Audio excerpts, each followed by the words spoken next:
Good evening, lovers of history and the world's strange turning points. Out in the black fields beyond Rome, an axe bites stone. One clean strike, then a second, and the aqueduct channel fractures. Water spills into the dirt, fast and silent, like something vital you can't put back. The man swings again anyway, because he's been paid to make the city thirsty, not to feel sorry. Inside the walls, nobody panics yet. They're busy living. A bathhouse door swings open. Steam, olive oil, sweat, laughter.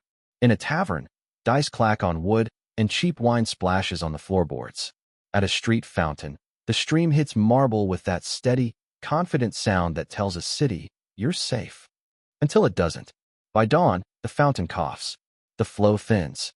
Metal cups scrape the basin. A woman in a wool shawl lifts her jar and hears more air than water. A baker presses flour between his fingers and feels his stomach drop. Mills and dough both need water, and hungry crowds don't negotiate. The street smells sharper already. Damp refuse, sour breath, yesterday's smoke. In a cramped office near the Forum, a water clerk stares at a wax tablet of flow numbers and whispers the only prayer that matters in this city: hold. His private fear isn't an enemy army. It's humiliation. If water fails, people won't curse distant springs. They'll curse the name on the order, the face they can reach. Let the pipes run, he thinks, or I'll be the sacrifice that makes the crowd feel powerful. Rome is famous for legions, but Rome is ruled, day to day, by routines. Bread, baths, fountains. Take one away, and the whole machine starts to shake. This empire runs on a hidden engine. Fresh water moved for miles, every hour, without stopping. And like any engine, it has weak points, valves, joints, gradients, and men who can be bribed. Tonight we follow that broken line backward, away from the noise, to the lonely hills where Rome first learned to command gravity. Because if an empire can be wounded by a crack in a channel, the next question is unavoidable. Who built the channel? And who gets blamed when it fails? Before Rome can drink like a giant, someone has to do the quiet, dangerous work. Choose the slope. At first light on the Campagna, frost still grips the grass. A mule snorts steam. Surveyors plant stakes and stretch cord across the land. Their wooden level, the corrubates, rests on trestles, and a thin ribbon of water in its groove tells the truth. A breath of tilt will decide whether a city gets fountains or mud. In 312 BCE, the Republic is hard, suspicious, and expanding. The censor Appius Claudius Caecus pushes two projects at once: a road to move soldiers and a water channel to move life. In the Senate he hears the whispers, ambitious, reckless, craving his name on stone. His private thought is colder. If I leave nothing, I'm nothing. Public works are how you turn office into permanence. The first line, the Aqua Appia, is kept mostly underground. Not for romance, because enemies can cut what they can reach, and landowners fight what they can see. Down in the trench, the air turns damp and metallic. Picks bite clay, baskets of spoil pass hand to hand, lamp smoke stings the eyes. A foreman counts breaths and minutes, because tunnels can kill without warning. And the land is never neutral. A farmer watches stakes appear near his boundary stone and feels anger rise like heat. They call it for the people, he thinks, but the people won't lose their field. Mine will. A small shrine keeper fingers a worn offering bowl and mutters about disturbed spirits. But his real fear is simpler.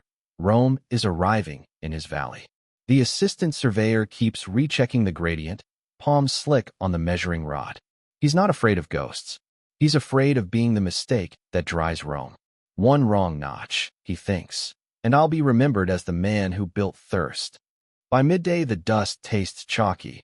White marks bloom on rock. The route is chosen. And once Rome chooses a line, it doesn't stop halfway, because stopping looks like weakness. Next, that invisible slope must cross valleys and rivers. And that's where the promise becomes visible, arches rising like a declaration. Every declaration attracts someone eager to prove it can break. Rome doesn't feel like marble from the street. It feels like bodies.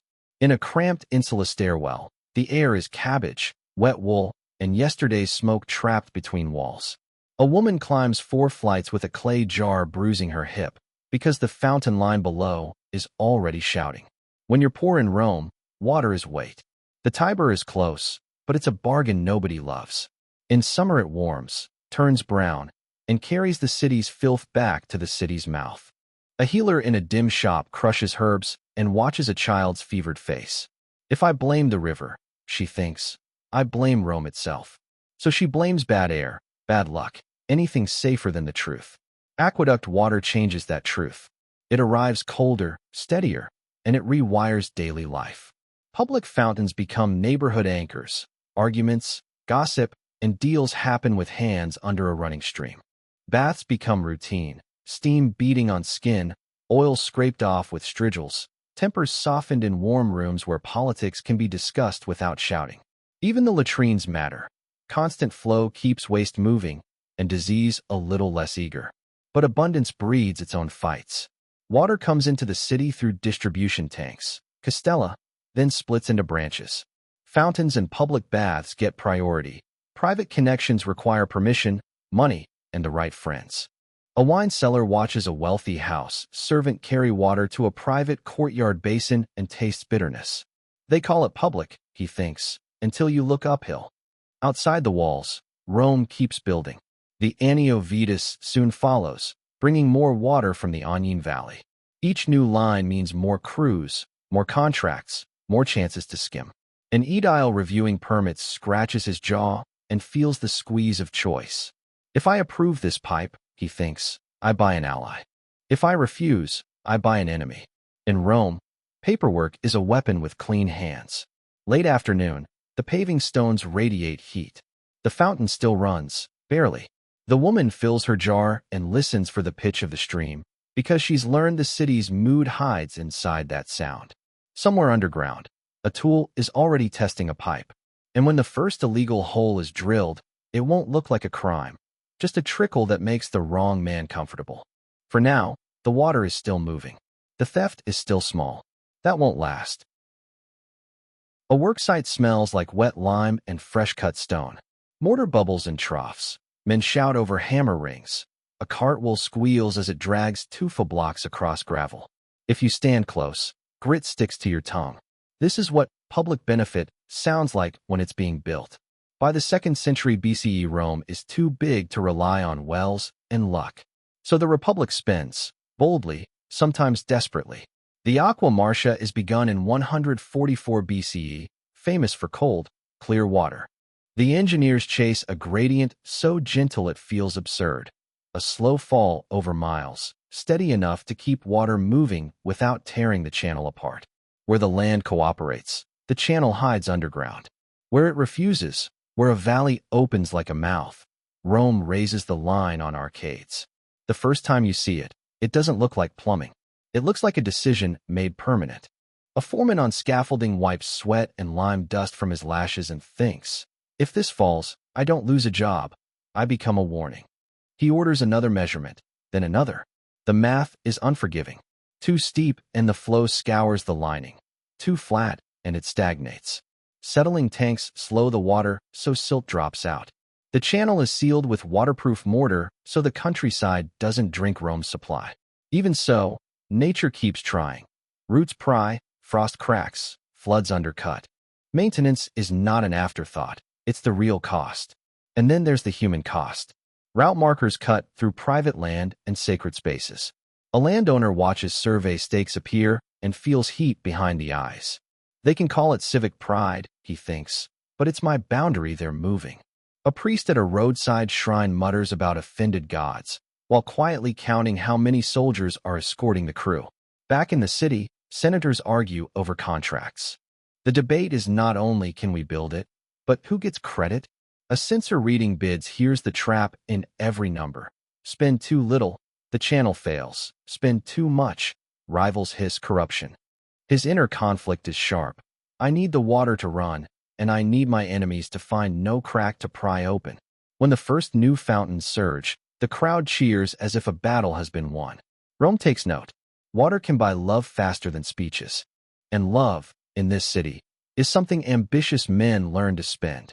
Next, one of those men will turn repairs into a political campaign and make the aqueducts part of Rome's power struggle. By the late Republic, Rome is loud with triumph and nervous with fear. In the Subura, rain runs in greasy threads along the gutter, carrying ash and fish scales. Above the alley, an aqueduct arcade throws a thin strip of shade, and you can see the dark wet streaks where water is leaking. Even stone is tired. Civil war is brutal on infrastructure. Crews are pulled into armies. Inspectors are bribed. In the countryside, a disgruntled village learns a simple lesson. You don't have to beat Rome's legions to hurt Rome. You cut what keeps the city calm.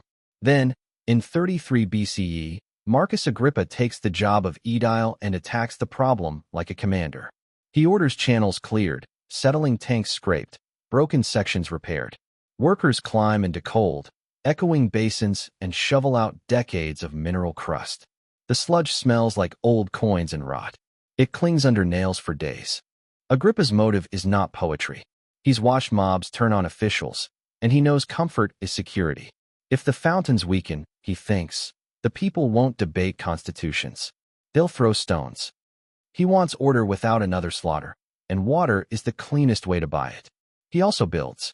In the same year, the Aqua Julia is created, new supply tied to new public image. Fountains are refreshed, baths improved, and Rome begins to associate running water with competent rule. That association is a quiet revolution. But every repair creates paperwork, permits, allocations, crews, keys to valves. Whoever controls that administration controls daily life. A clerk delivering Agrippa's orders feels a private chill. We're not fixing pipes, he thinks. We're deciding who gets to live comfortably. The city responds fast. Baths fill. Street tempers soften. The praise is loud enough that rival politicians start to mimic the strategy, provide, and be loved. In Rome, love is always political. At a dinner, a senator lifts a cup and smiles too warmly. He isn't celebrating hygiene. He's calculating. If water wins crowds, he thinks, I should own the water. That thought will not stay in his dining room. Because the Republic is about to become something else, and the new ruler will understand a dangerous truth. You can conquer with legions, but you can govern with fountains. In the next chapter, water becomes imperial branding, smooth, generous, and quietly coercive. The Campus Martius in summer is heat and noise, vendors shouting, flies hovering over figs, stone radiating warmth like a stove. Then you step toward a new fountain and the world changes. Cold water slaps marble, splashes your wrists, and for a second you forget politics exists. Rome notices what that feeling can do. In 19 BCE, Agrippa completes the Aqua Virgo, bringing fresh water into this district and feeding the baths he sponsors. A neat legend follows the project. Someone pure guided soldiers to a spring, because Romans love a story that makes engineering feel like destiny. The truth is less charming. Survey lines, contracts, labor, and relentless maintenance. Augustus watches the effect. He has a problem no aqueduct can fully solve. He must rule like a monarch without ever being called one. His private conflict is constant. If they think I'm a king, they'll hate me. If they think I'm the reason life works, they'll tolerate anything. So the city is filled with visible gifts, fountains, baths, water that arrives on time. Water becomes performance. Dedication inscriptions announce benefactors. Repairs are celebrated. Even the boring parts, valves, castella, allocations, start to feel like imperial competence. A citizen can argue with a law. It's harder to argue with a bath that stays warm in winter. But every gift invites a grab. Private pipes multiply. Wealthy houses want their own trickles and courtyards, their own basins, their own quiet advantage. An official signing a permit feels the pull of bribery like gravity. If I say yes, he thinks, I gain a patron. If I say no, I gain an enemy with resources. He tells himself it's just one pipe. Rome is made of just one decisions.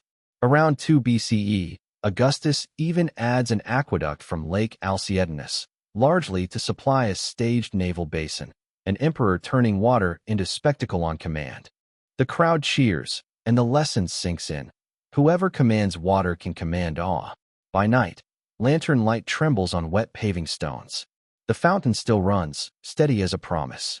But under the street, someone is widening a connection, shaving a nozzle, stealing fractions that add up. It won't be the last theft, and it won't be the most dangerous. Next comes the moment Rome admits it needs a water police, because an empire that depends on flow must also learn to punish anyone who interferes with it.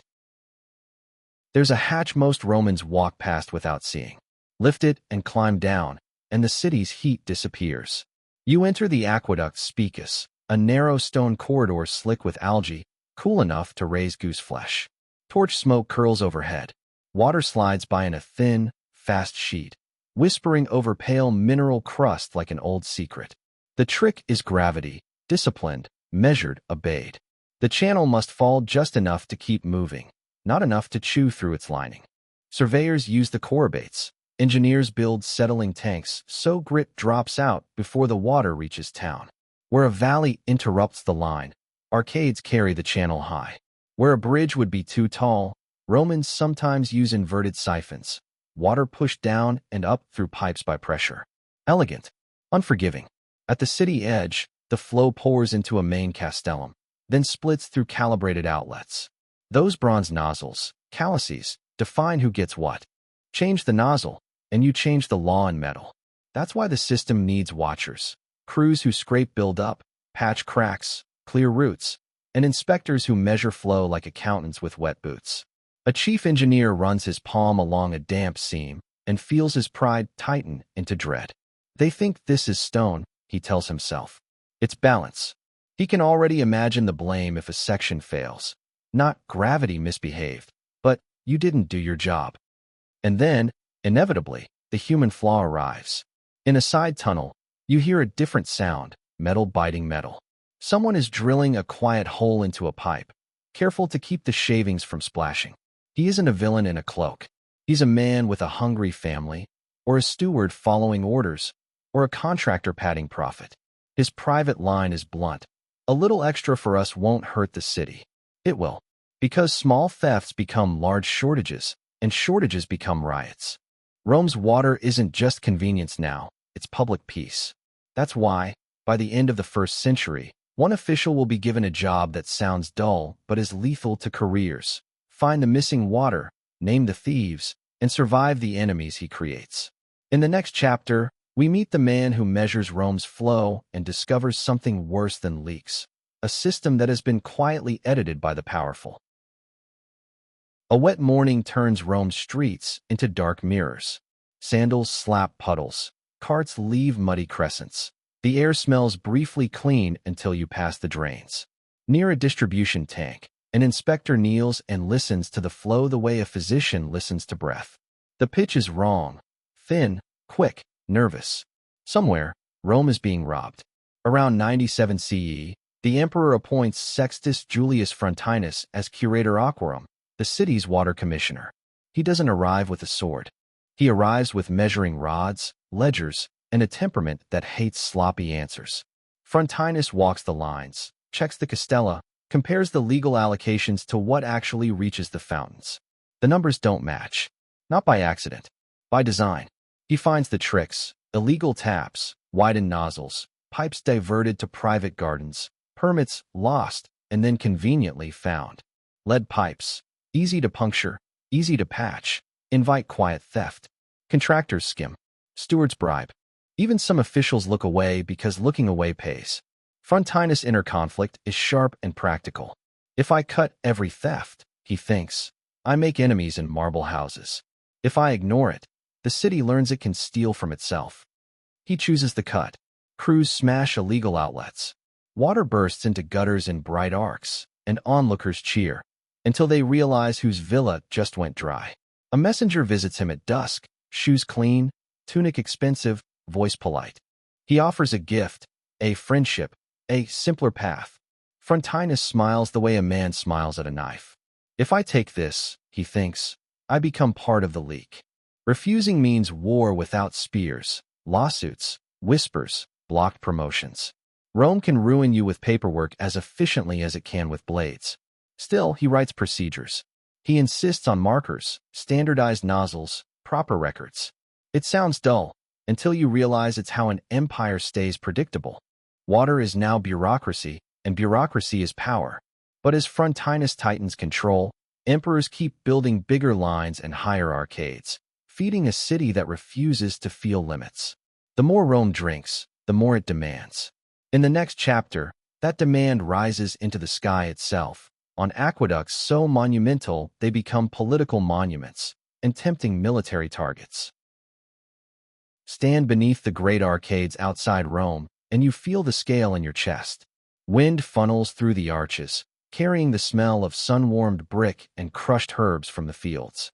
High above, hidden in a narrow channel, water moves in darkness, quiet, relentless, official. Rome's most dramatic lines are born from hunger for prestige as much as thirst. In 38 CE, work begins on the Aqua Claudia and the Anio Novus. They draw from the Annian region and travel long routes, often elevated, often exposed, because the city wants more water than low tunnels can easily deliver. The projects begin under Caligula and are completed under Claudius in 52 CE, and that handoff matters. In Rome, even water needs a patron. Claudius knows what it is to be mocked. He has lived years as the unlikely one, the man courtiers underestimated. His private motive is simple, proof. Let the arches speak, he thinks. Stone doesn't stammer. So dedication ceremonies follow the flow. Inscriptions broadcast benefaction. Citizens drink and associate reliability with the emperor's name. But high aqueducts carry high risk. Floods undercut piers. Earthquakes loosen joints. A single cracked section can spill thousands of gallons into a field and send shortages into the city. A foreman on scaffolding tastes grit and fear. If this fails, he thinks, they won't blame weather. They'll blame me, and then they'll blame him. In Rome, engineering errors become political scandals. And the arcades do something else. They teach. Provinces see them and learn what Roman power looks like when it's not wearing armor. A governor can point to an aqueduct and say, without speaking, Rome can change your landscape. Rome can improve your life. Rome can also withdraw it. As the water reaches new fountains, Rome's appetite grows again. The city is becoming addicted to stability delivered by infrastructure. That addiction will be exported, one new line at a time, to towns that never dreamed of baths and constant fountains. Next, we travel with the idea, out of Rome and into the provinces, where aqueducts become a tool for loyalty and where dependence begins to feel like civilization, right up until something snaps. In southern Gaul, the morning air smells of damp stone and fresh bread. Shutters open, shopkeepers sweep doorways, and in the center of town, a public fountain splashes like a promise. Visitors pause, surprised, because the water doesn't come from a nearby well. It comes from miles away, carried on a line that says Rome without needing the word. This is how the empire spreads comfort and control. Around Nemausus, modern Nîmes, a long aqueduct channel brings spring water across the countryside. Where the route meets a deep valley, Roman engineers raise a bridge of stacked arches, what we call the Pont du Gard. It isn't just functional.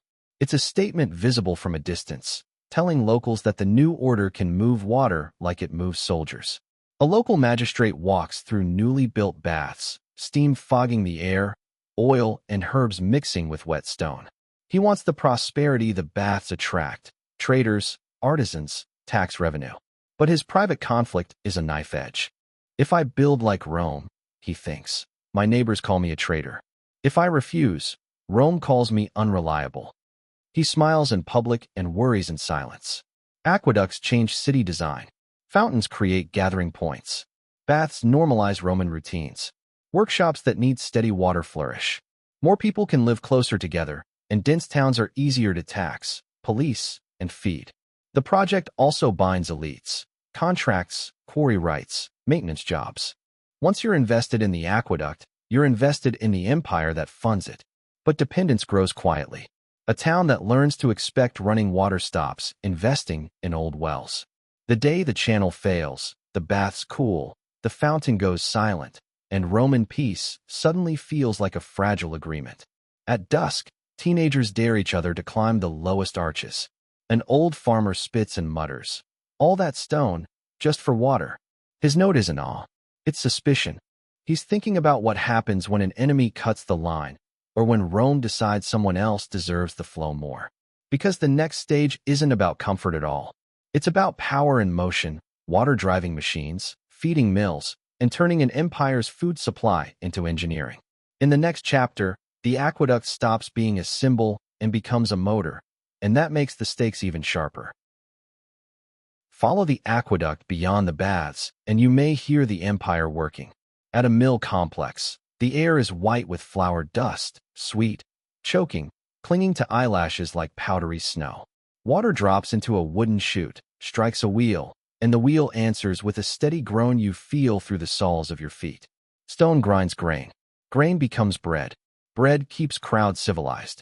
Romans don't only move water for washing. They move it for production. Near our late, modern Alls, the Barbagal complex uses an aqueduct feed to drive multiple water wheels in sequence, a cascade of controlled force turning wheat into flour at remarkable scale. It's an early taste of industrial thinking. Let nature do the turning, and let people do the organizing. An army quartermaster tastes a pinch of flour and thinks about mutiny. His inner fear is blunt. A soldier forgives late pay. He doesn't forgive hunger. In Rome, the grain supply and the bread line are politics as much as nutrition. If the mill's slow, ovens cool. If ovens cool, rumor heats up. Back in the city, water also fights fire. Buckets fill faster at fountains than at wells. Crews know which basins never stop. When flow weakens, a blaze becomes harder to control, and panic spreads faster than flame. Rome's comfort isn't soft, it's a safety system. But machines make dependence visible. A mill needs steady head pressure. A clogged settling tank upstream, a crack in the channel, an illegal diversion. Any of it changes the pitch of the flow and the speed of the wheel. The first sign of crisis isn't a speech in the Senate. It's a wheel that turns slower than yesterday. A mill owner stands at a sluice gate at dusk, lantern light wobbling on wet planks. Pride fights panic in his chest. If bread is short, he thinks, they'll blame my name before they blame the emperor's. He tightens the gate, listening for a surge that may not come. And here's the cruel truth. Once water powers your food supply, it becomes a military target. An enemy doesn't need to starve fields if he can starve wheels. In the next chapter, war remembers that lesson, and Rome learns what it feels like when someone chooses thirst as a strategy. Night in 6th century Rome is quieter than the Rome of emperors, but the bones of the old city still loom. In a half-abandoned bath hall, water drips from a cracked vault into a puddle that smells of mildew and soot. A lantern trembles in the draught. The marble is cold enough to sting your palm. Even before the siege tightens, you can feel a city living on leftovers. In 537 CE, the Ostrogothic king Vitiges surrounds Rome. Inside the walls, the general Belisarius defends it for the Eastern Roman emperor. His position is impossible. Too few men, too many mouths, an ancient city that demands constant supplies. His private conflict is ruthless. If I abandon Rome, he thinks, I save my army. If I hold it, I gamble everything on stone, discipline, and luck. Vitiges attacks the smartest target. Outside the city, the Goths cut the aqueducts. Channels that took decades to build are broken in a day. The next morning, a public fountain sputters, coughs, and goes silent. People stare at the dry marble lip as if it's a betrayal. The smell in the streets changes fast. Waste lingering, sweat staying on skin, fear turning sour. On the Janiculum Hill, water-powered mills that once ground grain for the city slow and stop. A baker's wife scrapes the last water from a jar and feels anger replace shame. We used to laugh at villages, she thinks. Now we carry water like them.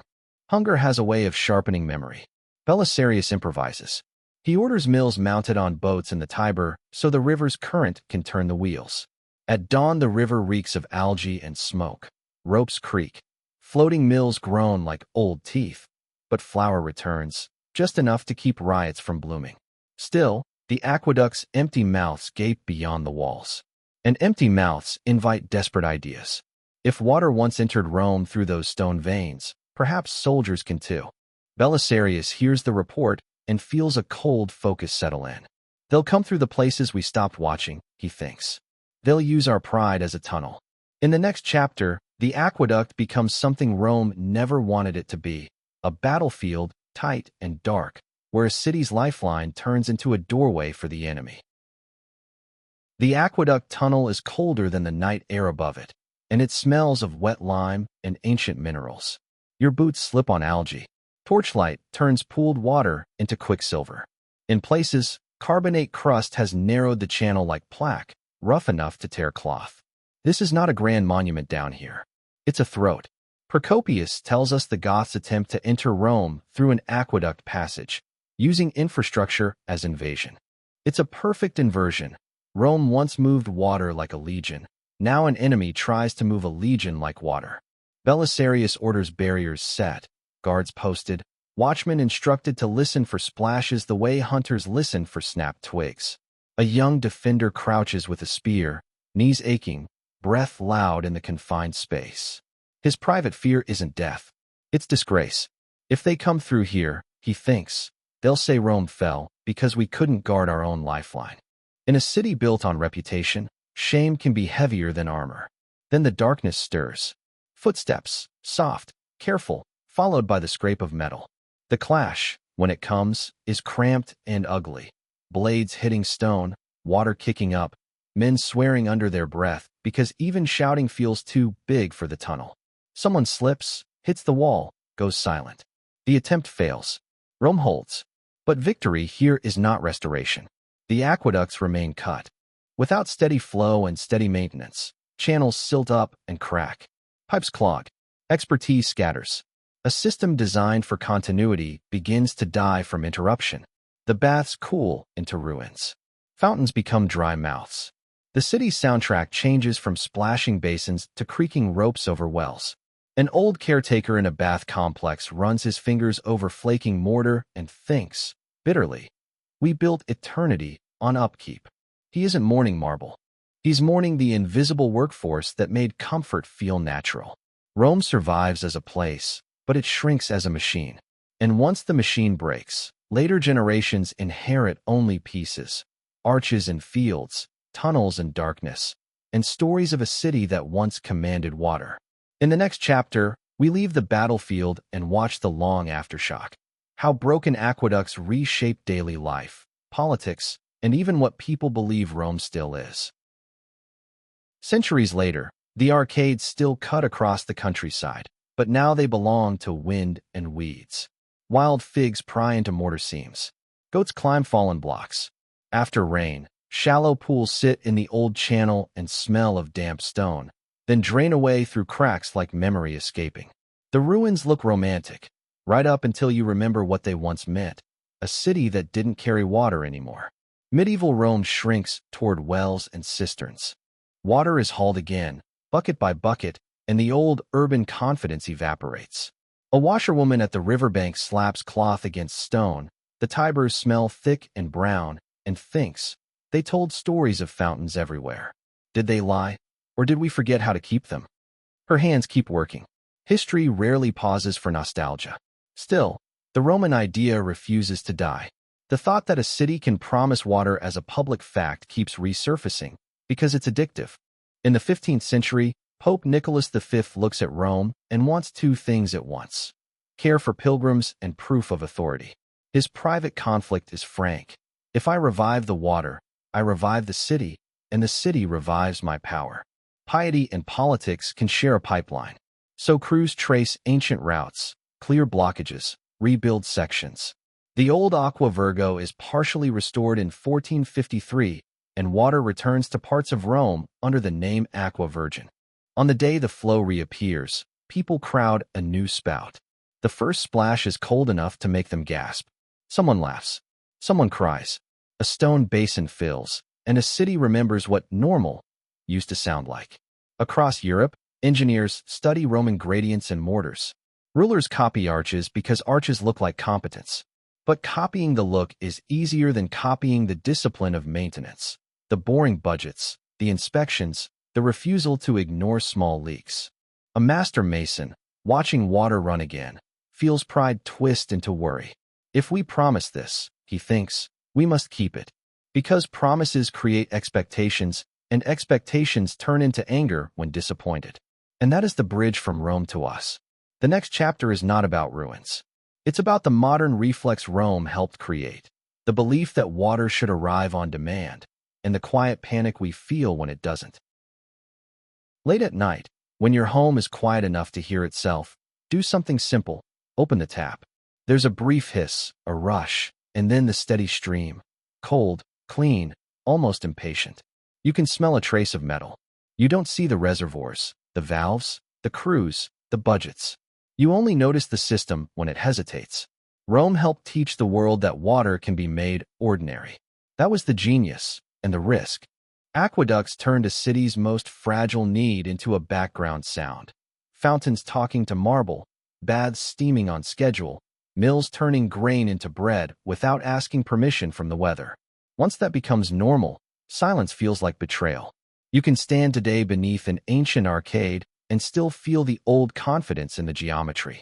Brick warmed by sun, grass brushing your ankle, wind threading through empty arches with a low whistle where water once ran. The monument looks permanent, but it was always a moving promise, kept by constant labor, threatened by every small crack, every stolen nozzle, every neglected inspection. Somewhere in a modern control room, a technician watches pressure numbers pulse on a screen. Her inner conflict would make Frontinus nod. If nobody notices me, she thinks, it means I'm succeeding. If they say my name, something has already gone wrong. She listens for the wrong pitch in the flow because she knows what Rome knew. Maintenance is the price of comfort. And comfort is never apolitical. When water runs, people tolerate inconvenience. When it stops, they look for a person to blame. The axe in the dark field, the bribe in the marble dining room, the cut channel outside the besieged walls. These are not separate stories. They are the same story told at different volumes. So here is the quiet legacy of Roman aqueducts, the expectation that civilization should arrive at your hands on time. Empires brag about conquest, but they endure on infrastructure that keeps showing up. And tonight, as your own water keeps running, remember the Roman bargain hidden in that steady sound. Someone, somewhere, is walking the line. Because the moment they stop, history doesn't announce itself with trumpets. It begins with a faucet that coughs, and a city that suddenly listens.